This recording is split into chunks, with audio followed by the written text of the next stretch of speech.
All right, welcome back, everyone. It is my first one of 2026 with Brandon Potts, and it's not B2R Invest anymore. It is Building Wealth Flows. So, same channel, but new name. But what's up, Brandon? How's it going? Yeah, I thought I needed to change it. I had noticed a couple of times that it's too long and it just people didn't understand it as much with B2R, what that was. I know our group would understand what I'm talking about, build to rent, but I'm thinking about the general audience and what I'm teaching is not just build to rent on my channel. So I teach a lot on other, financial literacy too. So I thought, and I was working, I was using Grok. I don't use Chat GPT anymore. I use Grok, and I was trying different names, putting some what I talk about, and I put several different words together. And I think that building wealth flow was my one that it just connected. That I put a few words together, and I think that one long term. That the way I say it is that'll preach, and it's a good one. I think I'm going to go with that. Well, it looks like you got a thumbs up from Trisha, and it looks like she has a name for her channel soon. That flipping nurse, but yeah, Thanks, definitely. Tricia. I appreciate the encouragement. But yeah, we skipped 1 week. Brandon was had some things he was taking care of, but before we Oh, maybe I was dig, just with family. I hadn't taking care of my I'm family. trying to make it sound like you were important, Oh, man. yeah. Doing some high level, high finance stuff. Spending money in Branson, Missouri. Well, but let's catch up on things before we dig into the topic this week, which was kind of related to, I don't know, I said 6, 7, 5, 7, but you can dig into it after. But Yeah, you something also had a like that. presentation, right, on Saturday. And what was that all about? Yeah, so I was speaking to a West Dallas Fort Worth REI group. And really, what it was giving me a trial run of the speech in February and did some extra. So I spoke for 2 hours teaching about build to rent and just presenting that and fielding a lot of questions. It was about, oh, 50, 60 people there. So it was a really good conversation with everyone and a lot of questions from everybody and just talking about my numbers. And I think what they appreciated, just like most of our group knows, I do share the details, and I was sharing real hard numbers on different projects and talking about the building project, which I'm here again on a Tuesday. Today is framing day, so I was here early working with the framers. We found a couple of things we needed to change, and you can make those changes the first day, no cost. So we saw some windows that were directly facing another house's windows in the master bedroom, and so we switched those, took those windows out and moved them to another wall so that they're going into the backyard. And this is the moment you're making changes. We're taking a small wall out because the measurements it didn't flow right for the vanity in the master bathroom. So these are the framing day is really a big day where you can fix things or make some changes because they just, even though you have a perfect floor plan, what you think, but once it starts getting framing up, there might be a couple of adjustments that need to be made. And this was because of one specific house beside it. The windows, you don't want your windows right across from each other on a house. And those are the moments you can make those changes quick. And looks like Brady Morgan also says new channel name is Solid Brand and he likes it. And for those of you, like I said, Brady has been tuning in quite a bit recently. So I He did has. put, he does have a channel also people may not know about. So his channel is also in the chat. He should be coming out with a book also in 2026. So give him a follow also. Hey, I see Felix Sharp tuning in from your channel, and it says, "Hey, gentlemen, got offer out on deal number 2." So yeah, fingers crossed. So very cool.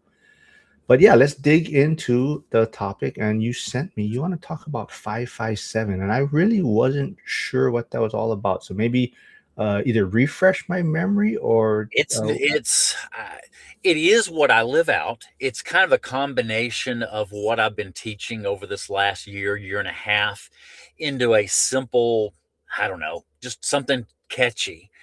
And so the 557, so everybody bear with me. I'm going to create a video on my channel too, specifically with my favorite whiteboard behind me and kind of walk it through. But the 557 plan, the first five speaks to what I've spoken about before, and that is holding your money accountable. So let me kind of build this thought out, is that we have four different conditions of money, and I've spoken on this before, where you've got dead money, and that's money that you're barely keeping up with inflation. That's 0 to 4%. Then you have safe money, which is 5 to 9%. Then you have healthy money, which is 10 to 13%. But where we want to live is where the wealthy are, and it's how we get to becoming financially independent, is 14% and higher. And so where I got this is money doubling. So you're taking the rule of 72, and so you're taking 14, you're dividing 14 into 72, and that gives you the number of years it takes to double your money. And so the minimum you should be looking for is doubling your money every 5 years. The stock market, if we look at the stock market from 2000 to 2024 in the S&P 500, you'd be shocked. And the stock market people won't talk about this much, but it only earned 7.3%. That's the S&P 500 for those 25 years, from 2000 to the end of 2024, averaged 7.3% real return. Well, that's your money doubling every 10 years. That is half of what you should be living in on the wealthy condition of money. So that first number is 5, is talking about the number of years, the minimum number of years you should be investing in something that your money should double, because it's the number of times your money doubles gets you to financial freedom. And including in that is, of course, the cash flow. And the best illustration of this, it's that hockey stick effect.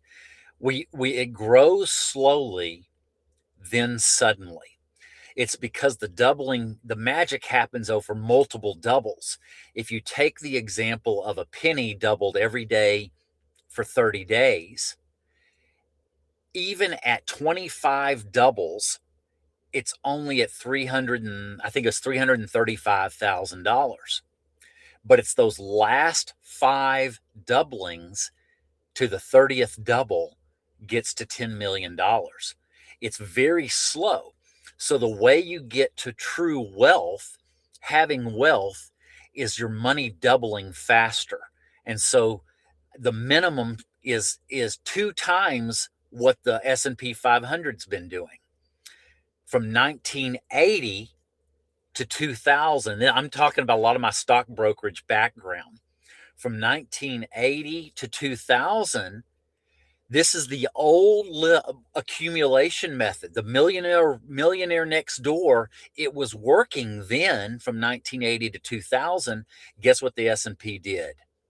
14.5%. Now, in the new age, the new world order, if you want to call it that, the new condition of life, the S&P only doubled half of that, 7.3%.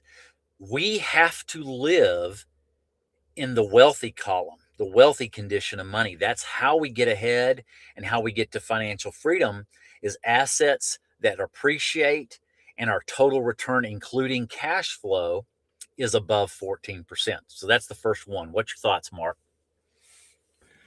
Yeah, I think it's the return. I mean, I think I was going to bring this up after, but we were talking about it the other day about real estate being dead. And I think this kind of relates to what you're talking about, the returns. But I think a lot of people, so how should I find it? There was an X post talking about why real estate is, people don't want to admit it. The boomer generation, the older generation, it is an aging investment strategy. And they say they admit there's tax benefits, but when you compare it to other things, other asset classes, the returns just don't stack up. And if you look at maybe the direction investing is going in with AI, all these type of things, that was what this person's post was about, right? Talking more about stocks, the stock market, Bitcoin, crypto.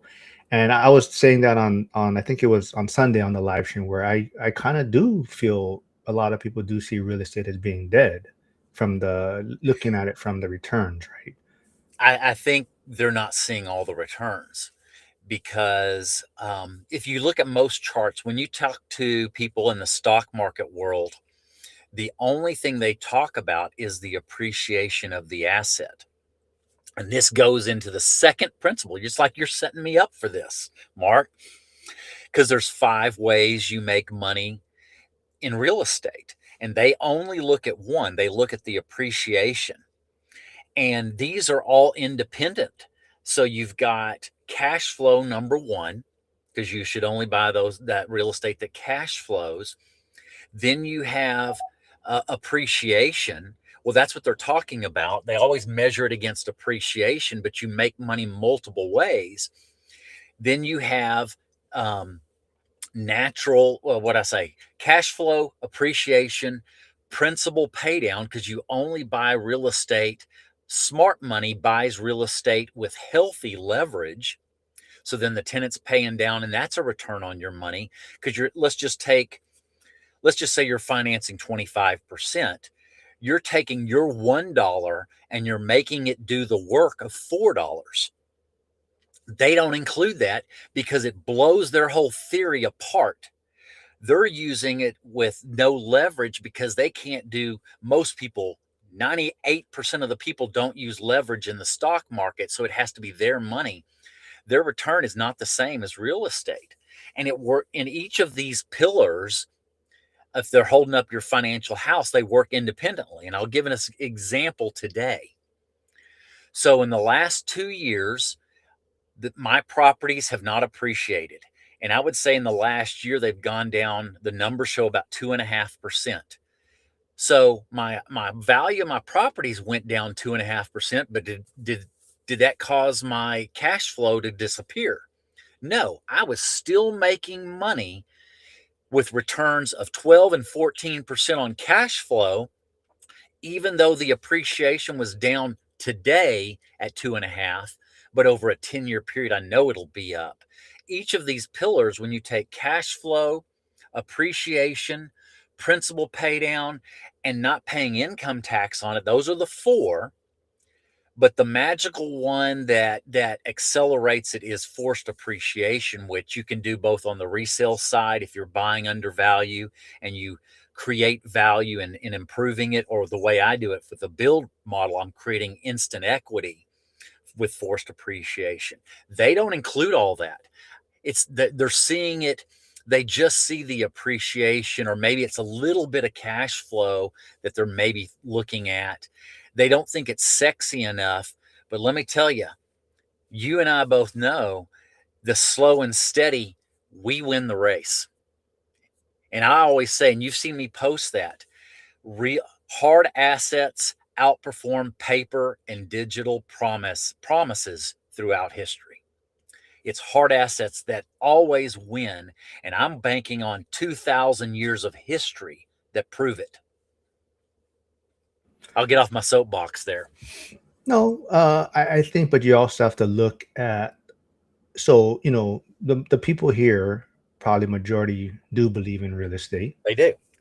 Majority here will probably also admit the first 5 to 10 years suck and it's a lot more work. So That's going to go into my number 7. So I just think that for a lot of people, it's it's that trade-off, right? You can, I mean, of course, trading options, it does take different amount of work, but just putting the money in the markets, or like someone does mention here, I mean, real estate isn't dead. Felix is saying real estate isn't dead. Assets just have cycles, just like gold and silver here recently, for example, right?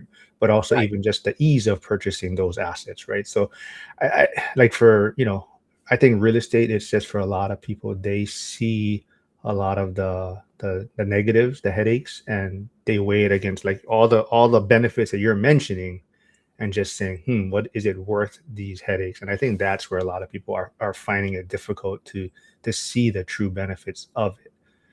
And that may be so. I have the math that proves the benefits way outweigh the other issues. It's one of the very few things that we can all invest in that creates cash flow to pay the bills and also grows. There's three different forces going on in life that real estate addresses, and all the other ones don't do it quite as well. There's three forces happening in life. It's either headwinds or tailwinds. I know we're going through a lot of things, and you say, what are those three forces? Force number one is taxes. It's the highest expense of your entire life is taxes. If you include, for you, like in Hawaii, you have the income tax, which we in Texas don't have, but you've got self-employment tax and income tax with the federal government. It's the highest expense you will have. It's a headwind in a lot of other investments. The second headwind is debt. And that kind of goes with what we all understand as good debt and bad debt, and how debt works in investing in assets. And then the third headwind is inflation. And real estate, when inflation kills other investments like the stock market, it's slowly eroding your purchasing power. What it does in real estate is it increases your purchasing power and increases your wealth. You turn all those three headwinds into tailwind, and that's why you can get to financial freedom 10 years. When other assets, you're having to work 30 and 40 years because of the doubling. And a lot of times, I mean, the math has proven it in life. Only 3% even get to $1 million in a retirement asset. And that even that $1 million today, if you had it today, is that $1 million going to have the same purchasing power 40 years from now? We know it absolutely not. And real estate addresses all three of those wealth forces that are headwinds for most other investments, and they are tailwinds for real estate. And that's where people don't understand it. And I always tell them, are you going to take the red pill or the blue pill, Neo? Are you going to have your eyes open to what's going on? Or you want to live blissfully getting played by the system? Or are you going to play the system? There's another thing I talk about. Let's see here. Yep, Josh Burdick says, a good explanation, Brandon. So many ways RE is a powerful wealth creator.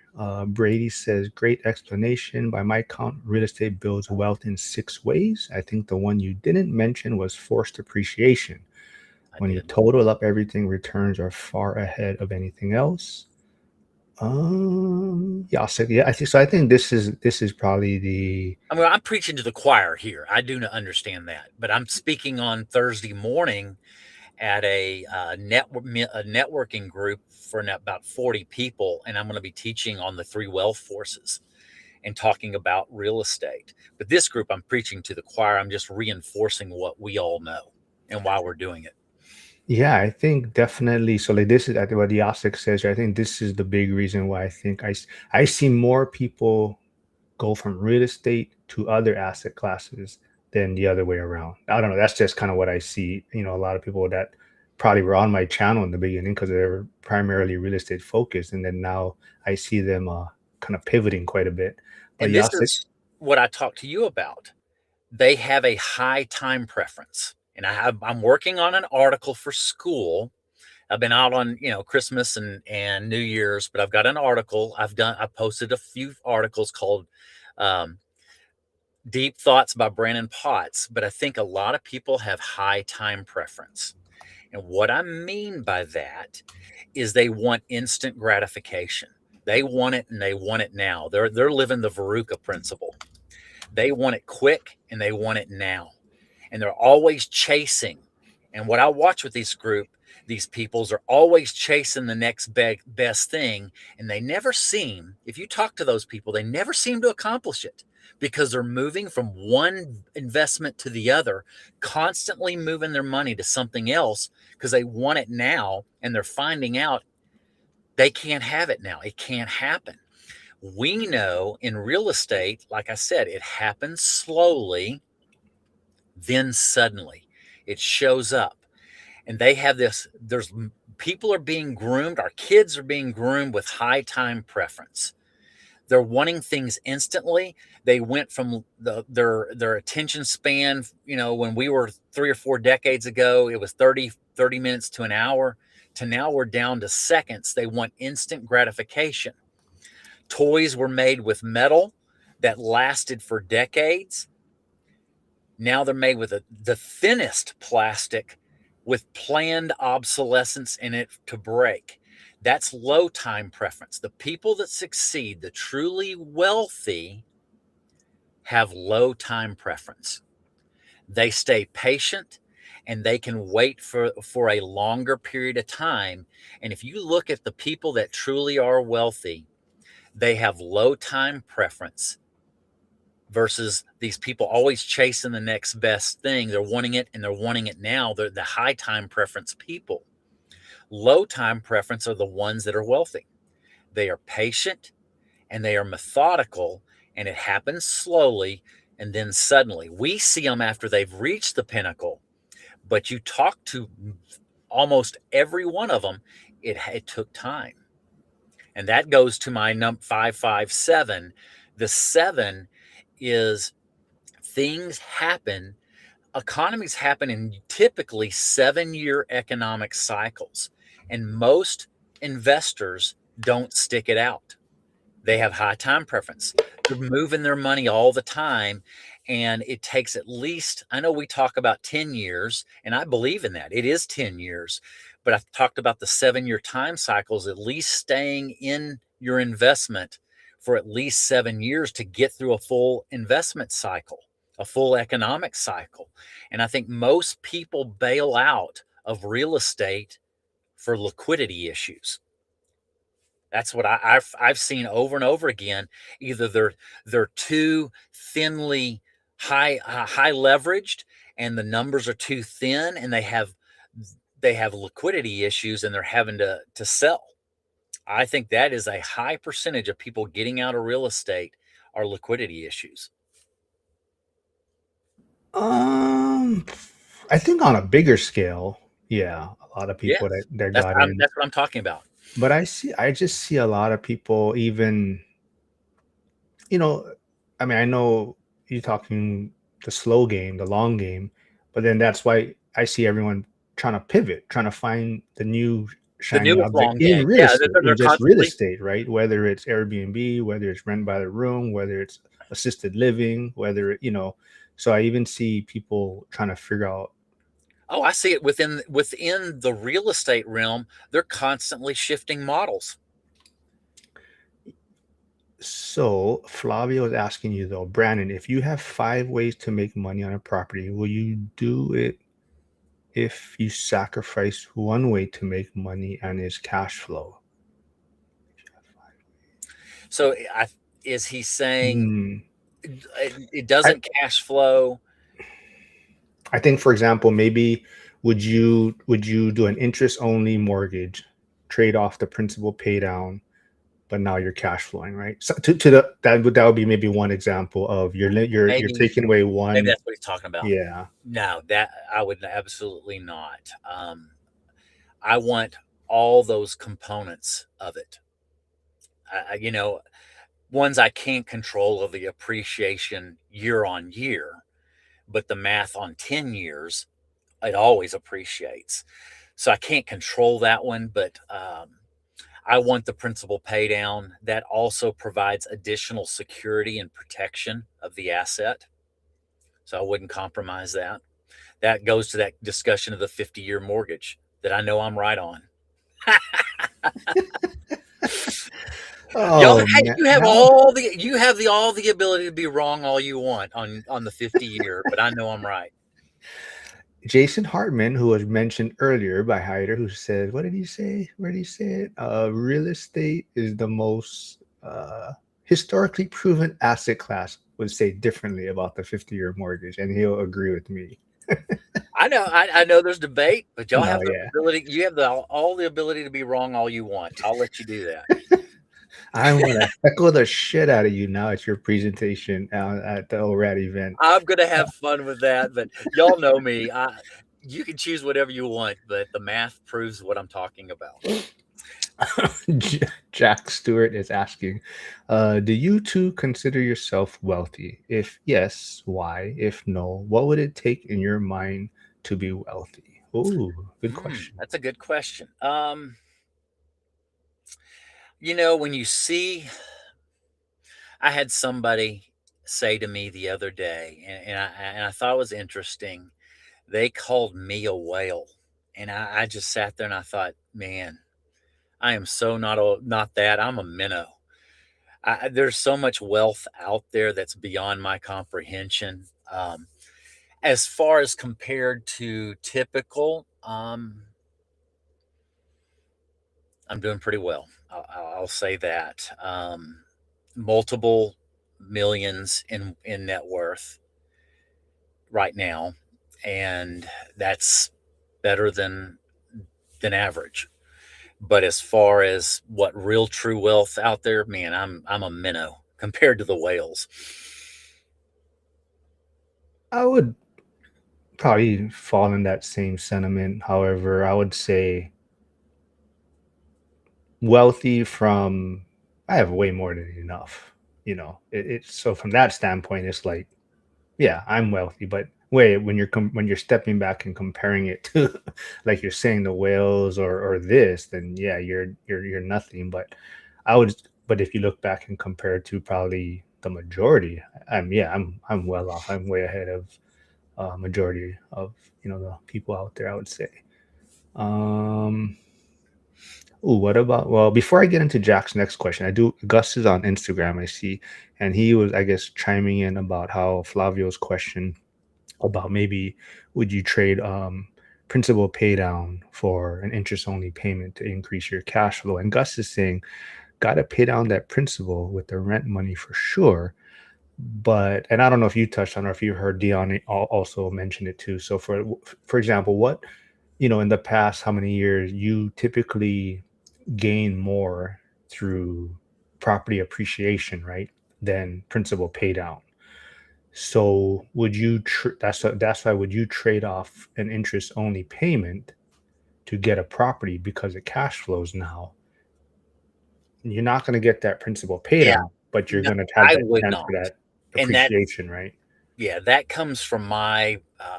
I guess I'm fairly conservative. I would not, because I have seen. Um, I mean, you take the people in the last couple of years that have negative equity in real estate. And I just wouldn't. It's a security issue. I want to securitize my future with all of those things for the long term. I don't want to have any risk. And that adds it might not be a high level of risk, but it adds a level of risk that I just don't want to do. Very true. So Brady is saying, I think to your point of why he would not agree with the 50-year mortgage being better, but he's saying 15-year mortgage is far, oh, shoots, the chat just moved. 15-year mortgage is far better than 30 or even 50. You want to see the power of principal paydown compared to amortization schedules for them. And then, yeah, like I was saying, but then you got to compare, right? You got to What do compare you, cash flow too. So if you went to a 15-year, you're not going to have the cash flow. I do think when they created the 30-year mortgage, and this all was being in discussion with the government in the 30s and 40s, is when this all came about. I know those mathematicians figured they were looking at it. I guarantee they looked at a 50. They figured out the optimal, perfect spot on that 30-year was probably optimal to equate both for us as investors cash flow and principal paydown. The reason why I use math to prove it out. The present value of future cash flows doesn't mean just positive cash flow, it means negative cash flows. If you figure 3% inflation, because you're going to pay, let's just take an example of $1 million, say I think it was a $400,000 loan.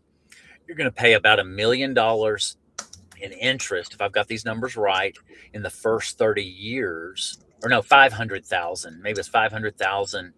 Yeah, that's what it was. 500,000 in interest in the first 30 years. Those second 20 years, you're paying an additional 500,000 in interest because of the 50-year mortgage. And if you use present value, you are paying more for the property. Hey, if you want to pay more for your property on a 50-year mortgage, more power to you, but I don't, because that's what the real math is. And that's my background. This is what I live on. If it were better, I'd be preaching 50 years if it was better, but it's not. And part of the principle is you're going to pay the same 500 extra $1,000 in interest. Yes, it's your renter paying it, but it is coming from you eventually. It is coming from you. You're paying $500,000 in interest on those second 20 years, not spread out over an additional 30 years. So I think we touched on this also before. So Trisha is saying the thing about a 15-year mortgage is you are locked into that payment. If you are new and have a huge expense hit, you are financially strapped. I would rather do a 30-year with a wiggle room in my reserves. And if you choose, like Josh is saying, if you choose, you can always still pay down the 30 earlier if you have. Yeah, that's a good option. You're right. That is exactly right. Anything more? Yeah. Let's get back to the 557 a little bit. So let me summarize where we're at. So first five is about the number of doublings of your return on your investment in 5 years versus 10 years, as the S&P 500 has been historically lately. The other five is the 5 ways you make money. And then the 7 is to stick with it and stick through at least a 7-year economic cycle, staying long term, at least 7 years. We always talk about in this group 10 years, but economic cycles typically go in 7-year cycles, and staying with it. So that's my 557 investment plan. Now my properties, these new constructions, I'm planning to keep, and I'm building them for till I'm gone. So I'm intending to keep them for 30 years. There might be one I sell for some reason to do a 1031 exchange, but the intent is to keep them for decades. But I'm saying you should keep them, at least keep investments for at least an economic cycle of 7 years. Cody Evers is saying, I moved from a 30-year to a 40-year loan to save $400 a month on the payment at my recent seller financing deal. I keep going back and forth if that was a good idea. Better cash flow now, but less pay down. Yeah, I mean, it's just, to me, it's just whatever you're comfortable with. There's no, I would say there's no, I mean, Brandon may feel differently, but I wouldn't say there's a wrong or right way to do it. Because, like, for example, my Monday guest, Cody Davis, prefers a lot of interest only things, to throw more cash at things currently, right? So I wouldn't say there's a right or wrong. It definitely has to be what you're comfortable with. And for some people, it is the principal pay down is more guaranteed than appreciation, right? So some people's view is they want the interest only because they're figuring the appreciation is going to be more than a principal pay down benefit, right? So yeah, I think the principal pay down, you can control. The appreciation, we really don't have control over.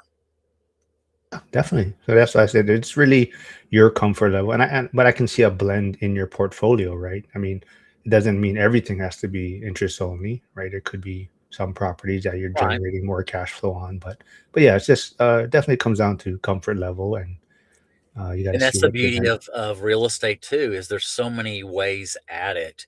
We're just all trying to discuss safe ways and making sure it's successful, whatever way that is. Wait, I'm not sure. Brady is saying, Brandon, let's have a friendly showdown. 15-year versus 50-year. Bet you I get better returns over a 20-year or a 30-year period. Huh. Interesting. Maybe. Yeah, maybe we can do that. Yep. Like Hyder said, investing is incredibly personal. Yep, absolutely. Let's see. Yeah, oh yeah. So okay, would you base it on? I think it comes down to what stage the investor is in their needs also. Yeah. I think that's a great valid point. There's different stages, and I would say like Cody, being in his 20s, his risk tolerance because he has a longer runway, he can do some things that for me at 50, about I just turned 54, I don't have that runway, so I'm going to do things a little differently than I probably would have done in my 20s. And it just depends on the situation. Yeah, Brady says principal pay down is one of the most overlooked benefits of real estate. Seems to always be an afterthought for most investors. Yeah. So what are we going to see more of the 557 brought up at the ORAD event as part of your presentation? No, probably won't bring that up there. I don't have enough time. My presentation is going to be 30 minutes, so I really just are going to be am going to be talking about investing in the build to rent model. That's about what all I can get into is just going through some of the financials and the details of the build to rent model and what I've done over the last 4.5 years. I realize I've only been in this process. I'm 4.5 years in, and July will be the fifth year, the start of the fifth year. So I'm still pretty fresh in it, but I've been able to produce equity of net worth of more than $1 million and cash flow of close to 50,000 in 4.5 years. So I'm still fairly new in it. I mean, I've got two. I'm looking at the framing right now. I've got two going up right now. So that'll only be door number 13 and 14. So I think back to Flavio's question because I think you touch on it all the time, and I think people, and maybe you correct me if I'm wrong, but I don't think that your properties cash flow that much off the bat, right? You're looking for a certain amount, but it's more the forced appreciation, almost the no money into the deal that is building your wealth, right? Well, let me ask, because somebody asked this specific question yesterday. If average cash flow is 3 to 4% in our area, I'm making between 12 and 14% cash flow day one, cash on cash return. Is that pretty good on brand new? This is brand new construction. 12 to 14% cash on cash return of my actual cash investment, all in with closing costs and everything into the properties. That's pretty good around here. No, yeah, that's what I'm saying the actual number is small, but the percentage return is great because of, like you're saying, it's very limited money in Oh because yeah, you yeah. have You're you right. have You're your numbers like right. down to a T. You have it, I follow you. I follow yeah. you. Yeah. So I'm only putting in 30,000, and it is, I had a property, you could call it almost, these people that are unlimited returns.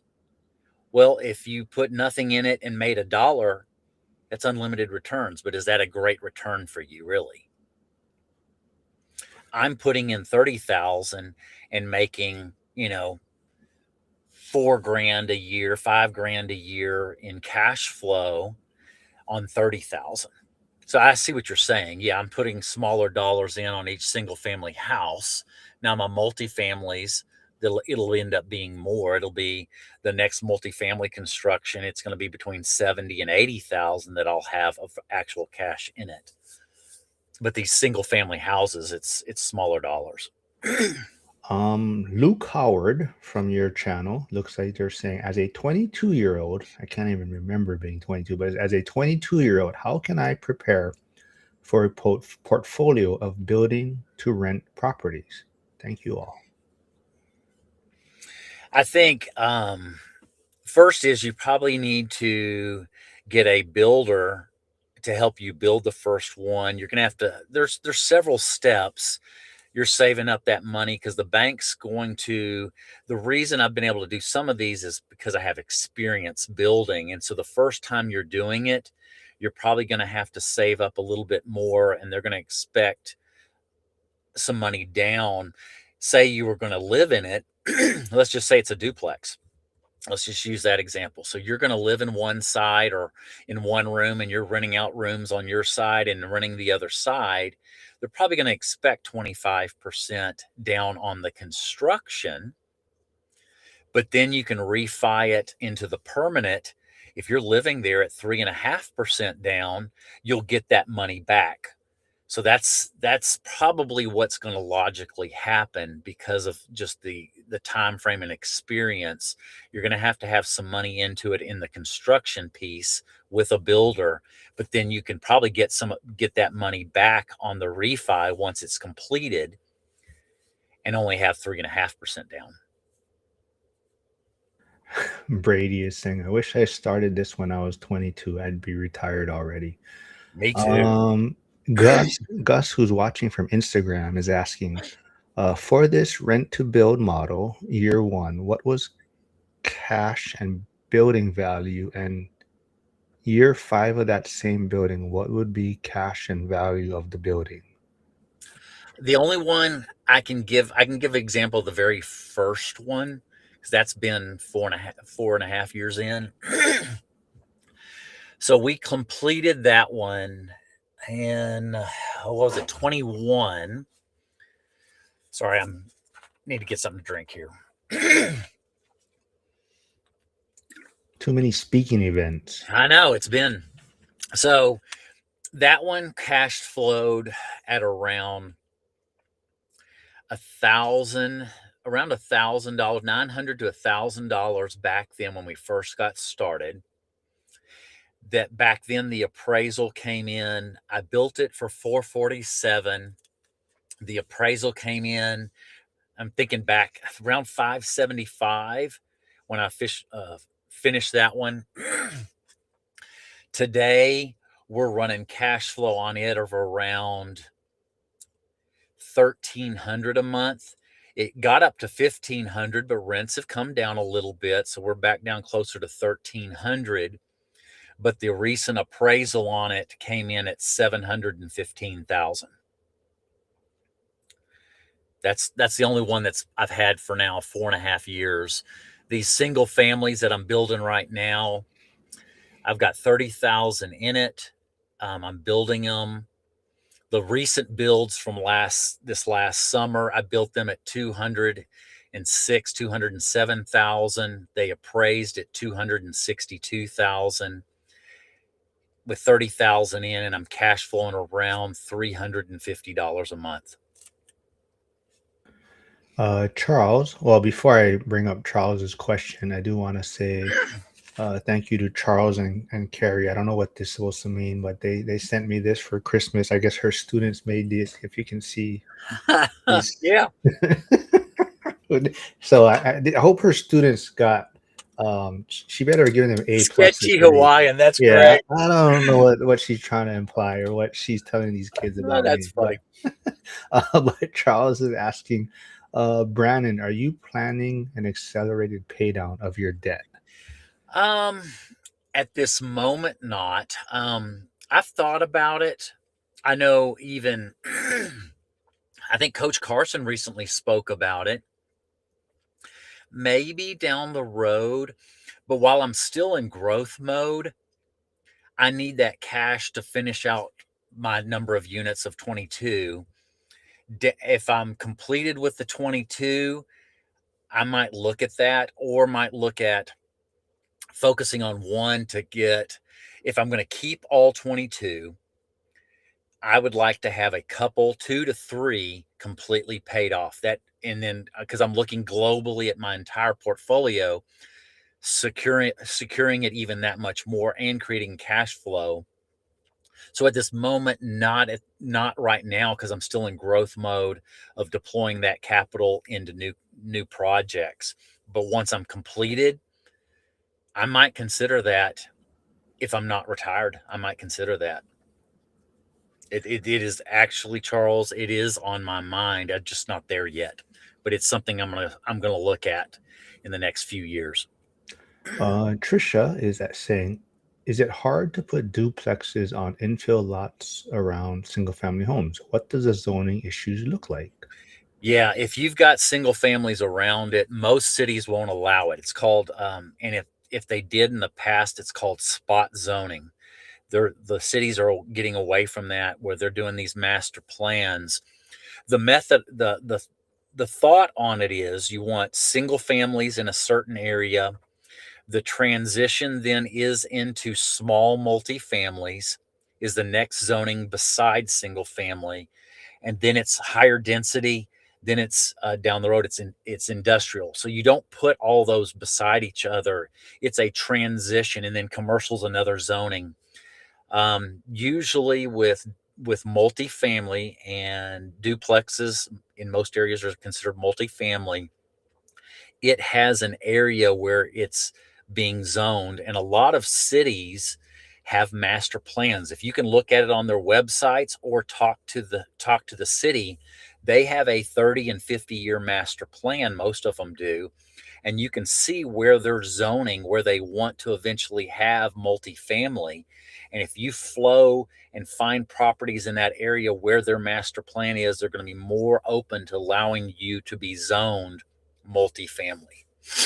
And I had this example. I had some property well, where this fourplex and triplex. I bought that land. It had been zoned single family, but there was multifamily all around it. So it was a very easy thing to work with the city to get it rezoned to multifamily, which is what was all around it. Now, if that would have been all single family around it, they would not have zoned it multifamily. Luke Howard, tuning in from your channel, is asking, I have heard Brandon mention this before, but I would appreciate a refresher on choosing, designing a floor plan for a rental. Now, before you answer, do you keep kind of the same specs so that it's easy for permitting purposes and whatnot on all your builds? So right now on the single families, I have a floor plan that I designed a couple of years ago, and I'm just staying with it. I might make a tweak or two. It's maybe changing, so let's just say 5%. It's small changes now. I'm using the same floor plan over and over because it's very efficient. There's only one hallway.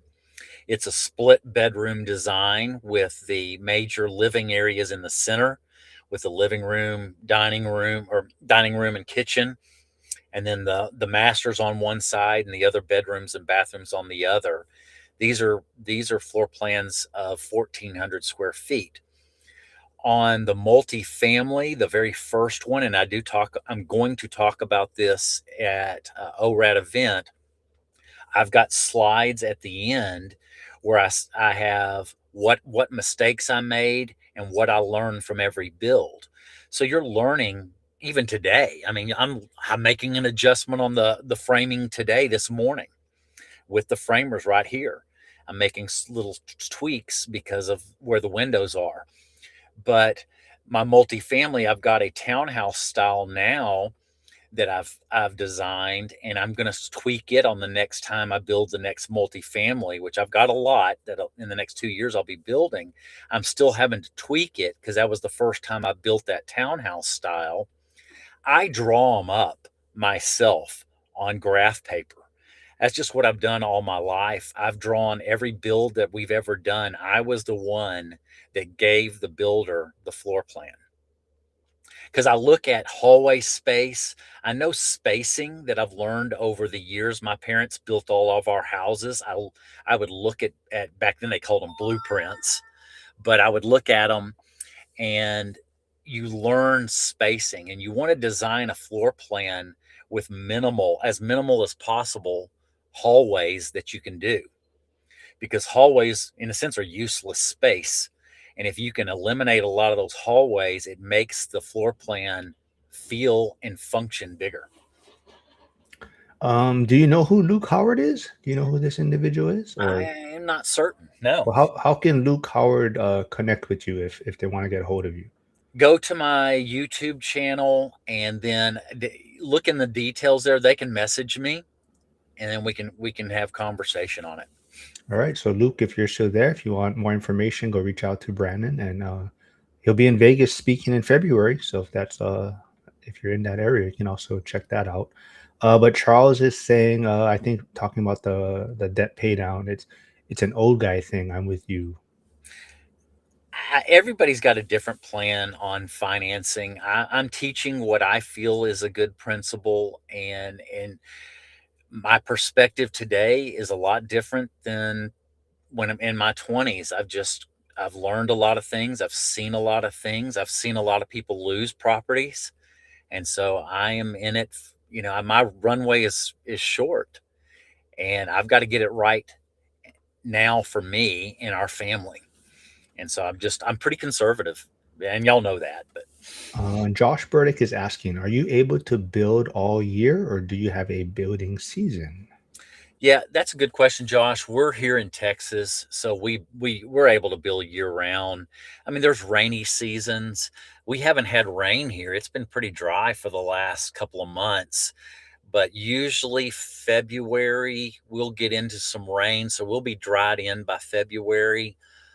It just slows it down a little bit. But here in Texas, it doesn't rain for long periods of time. It's just spotty rain, a day here, a day there. It doesn't rain for a week. We don't have that, so we're able to build year round.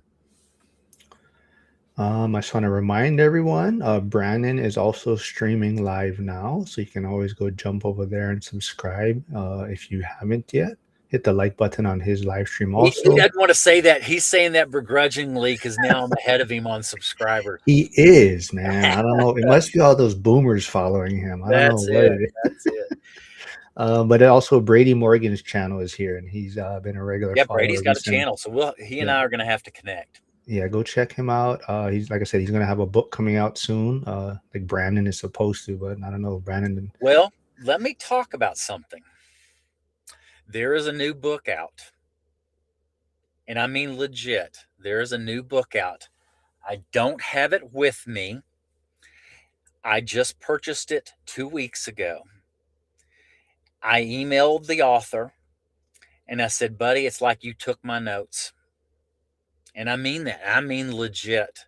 I showed my wife, I said, I've got 8 pages of notes here, and this guy just published what I was writing about. It is called How to Retire in 10 Years or Less. You got to look it up. Ryan Lee, How to Retire in 10 Years or Less. It is, and I mean this legit, in 20 years, the best book I've read in 20 years on finance. All right. And I mean it, and y'all know I read dozens a year. It is Rich Dad Poor Dad, theory and full application all in one book. Just was printed, and it is phenomenal.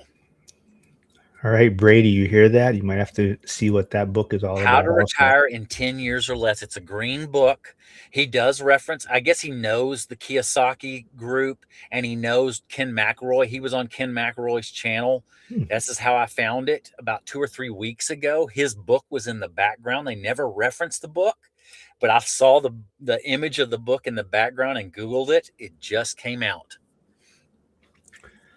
You're going to Uh, thank me for telling you about this book. all right, wait, stop. Let me get my Amazon link going for it, and then then we will. I don't know if you've had an experience in Houston. Where did the thing go? Shoot, I saw Brady comments on something about zoning. Oh, he says want to see odd zoning, go to Houston. We used to have it too, and it's called spot zoning. And these cities are having to unwind all the mistakes they made decades ago. Brady sounds like he's creating the same message that you are. It says when choosing a floor plan for rentals, focus on simplicity, Yes. simple foundation, and simple roof design are some of the biggest cost savers. Also, try to put all plumbing in one part of the home if you can. If you can, it is a challenge, but yeah, you're trying to be efficient in those floor plans and finding the right balance of design and efficiency on costs. You're balancing all of that in one. And like these single families, they are very efficient designs. And even on the multifamilies I've done, I'm getting better at them. I'm trying to be very efficient designs. Oh shoot! There. Now that you bring that up, there was. I saw Charles had a question. Where did it go? Oh, would building to house hack a duplex be easier to start than a build to rent? Maybe is I that his think it question? would. I think that would be a good start, for somebody that wants to start doing them for investments. You're gonna learn. You're in a sense, you're learning on something you're about to live in. So if you made a few little errors, and you're going to, I mean, that's just life. You're learning from it. You know that would be a good start, and that's what I was recommending to. Well, I think it was Luke. Is that would be a way to start, or if you build your own first house for yourself. I mean, that's how I got my experience. Is I was building my houses for myself, and I was learning a lot through that process, but I was learning on myself. Doing a multifamily, I wished I would have. I mean, my wife and I actually bought a duplex, and that's where our first house was. We lived in one side and rented out the other. The mistake I made is I sold it because we were young and we needed the money to build our next house. And now I drive by it periodically. I try to avoid it because it just makes me sick. I bought it. This was in 2002. 2002. I bought a duplex, 2 bedroom, 2 bath duplex, $95,000, and it Dang. now would sell for 300. They're getting almost 14, 1,500 in rent. Back then, we were getting 700, if I remember right. And I look at it now, I'm like, man, I wish I would have been able to keep it. But, we were young in our 20s, and that was the time we, unfortunately, y'all know we need that money early on. We're trying to get it worked out. Harrison is asking, Brandon, what do you think of the horror new home build videos that folks post from DR Horton or Lennar? Do you think build quality will hurt home values 10 years from now? Ooh, great question. Possibly. I've seen some others. I'm drawing a blank on another name of a big track builder that just, I call it slap them together. But I'm seeing it on builders here locally, and we have DR Horton and Lennar here, and I can absolutely tell the difference between my construction and theirs. It is night and day difference. I can tell the difference. Charles McCune is saying, making things a lifestyle is how I stay with things. Okay. And I know Charles is studying for his realtor license currently, so very cool. Good luck Okay, with yeah. that.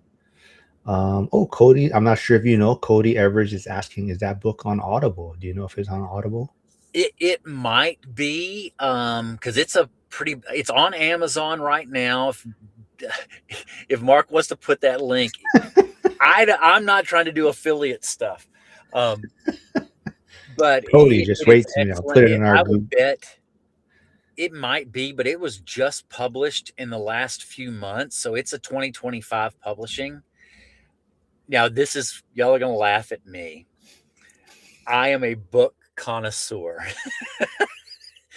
and I'm just weird nerded out on the quality of the printing of that hardbound book, where it had color illustrations. It was green color in it, other color illustrations. Like, man, this is an expensive printing of a book. I was very impressed because you don't see too many books printed that quality, and this was expensive. So that book, hardbound's around $42, which is pretty high dollars for hardbound books because most of them are on hardbound 20 to 25. But I'm telling you, this is a book that is worth reading multiple times. And I'm not even finished with the first with the I'm not even finished with it now.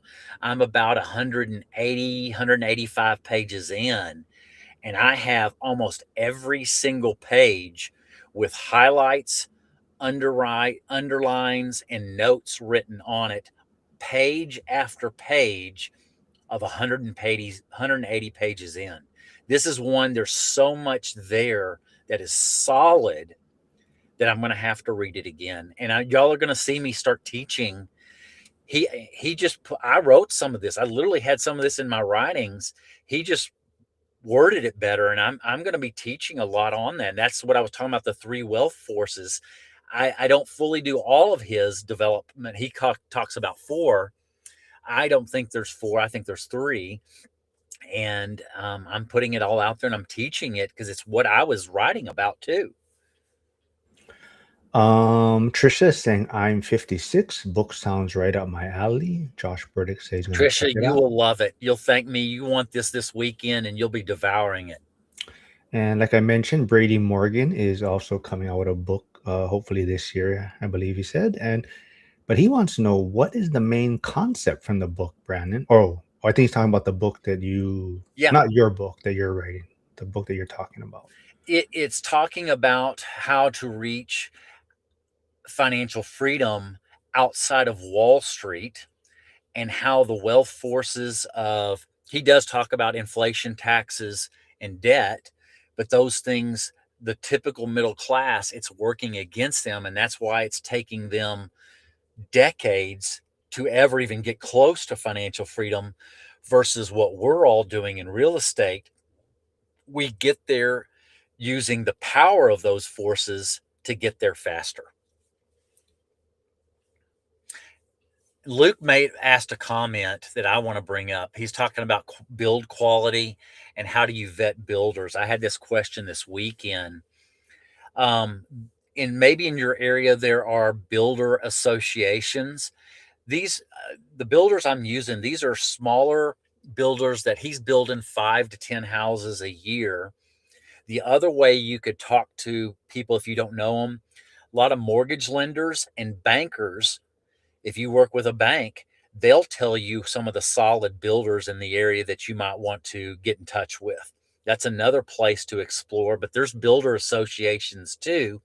But I think I would trust a mortgage guy, a trusted mortgage person, and a trusted banker, and ask them who they would recommend. And ideally, they would give you 2 or 3 builders to talk to.